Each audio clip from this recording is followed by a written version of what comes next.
सर्व आदरणीय आणि ज्यांनी या क्षेत्रामध्ये काम केलेलं आहे त्यांना त्रिवार अभिनंदन।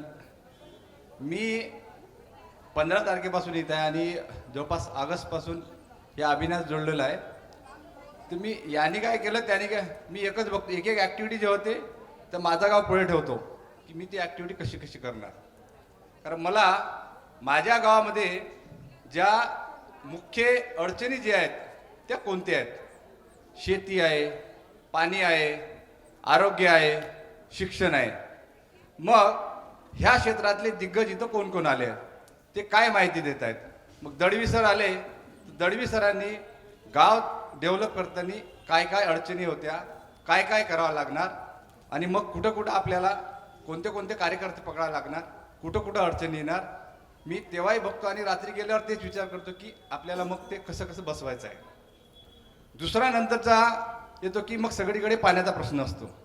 खानापूरकर सर जेव्हा सांगायचे तर मला दिसायचा तो शिरपूरचा नाला आहे पण माझ्या गावचा नाला कोणता आहे, तिथं कसं कसं बसवायचं। तरच मी माझ्या गावाला नुसतं नाही बाबा मी साध माणुसकीमध्ये काम करतो, मी समाजसेवक आहे आणि गावाकडे गेले ते काम काहीच नाही, तर मला अशी एक एक ॲक्टिव्हिटी घेऊन काम करावं लागेल। आणि या काम करण्याकरता त्यांनी जे सांगितलं की मी अडचणी कशा असतात, कुठं कुठं प्लॅनिंग करायला लागेल, कुठेही वाटलं पाणी अडवा तर कुठेही पाणी अडवायचं का, की मग एखाद्या चांगल्या ज्याच्या एक्सपर्ट असतो त्याचे मार्गदर्शन घ्यायचं, तो दिसला। नंतर मी तिसरं खके सगळ्यांसोबत फिरत होतो। माझ्या जवळपास कृषीमधला 20 वर्षाचा एक्सपिरियन्स आहे, पण मी सेल्स मार्केटिंगमध्ये होतो। एक माझा काळ एक मधला होता की जिथं मी टेक्निकली खूप स्ट्रॉंग होतो। अंकुर सीट्समध्ये असताना तेव्हा मी शेतकऱ्या संपर्कात खूप यायचो, शेतकऱ्यामध्ये यायचो, मिटिंग घ्यायचो, त्यांना मलाही वाटायचं की माझ्या गुरुंनी मला एक सांगितलं होतं, तुम्ही MSc ॲग्रिकल्चर केलं, तुमच्या हाताने जर 2 शेतकरी 10-100 शेतकऱ्या जर भलं झालं तर तुमचं आयुष्य मार्गी लागलं असं समजायचं। तर त्याप्रमाणे एक मोठेवाडी म्हणून गाव आहे माजलगाव तालुक्यात, त्यातल्या बऱ्याच शेतकऱ्यांनी मी त्यांचा उदरनिर्वाह शेतीतून चांगला करण्याकरता खूप मदत केली आणि ते गाव आजही मी जर गेलो तर तिथले 10-20 लोक आजही माझ्या मागे उभे राहतात।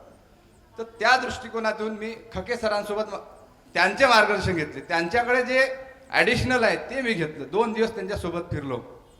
नंतर काल वेलणकर सर होते, आपल्याला वाटते हे करू ते करू पण अडचणी मग प्रत्येक ठिकाणी येतात, तर बाबा मग ह्या अडचणी येतील ते मार्ग काढण्यासाठी RTI कसं व्हाय, तिथले कोणाकडे कंप्लेंट करायची, कुठून कंप्लेंट करायची, कुठं आपल्याला अडचणी येतील हे त्याच्यातून मी शिकत होतो।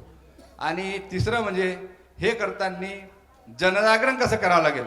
आपण साफसफाईला चाललो होतो, नुसती साफसफाई करून दिलं तर माझ्या गावचा अनुभव होता, हे 2 मुलं आहेत त्यांनी महिनाभर चालवली होतीस, हे जायचे साफसफाई करायचे, लोक हे कंटाळले, शेवटी लोक परत हागायला लागले तर त्यांनी सोडून दिलं। पण मी याच्यातून घेतलो की नुसतं आपण साफसफाई नाही करायची, लोकांमध्ये जागरण करायचं, एका ग्रुपने साफसफाई करायची आणि एका ग्रुपने लोकांना जागरण करायचं, समजायचं बाबा रे असं नाही असं आहे। ह्या गोष्टी मी आतापर्यंतच्या याच्यात मी शिकलेलो आहे आणि ते एकच ठेवतो मी गाव पुढे ठेवायचं, हे मला असं असं करायचं आहे। धन्यवाद।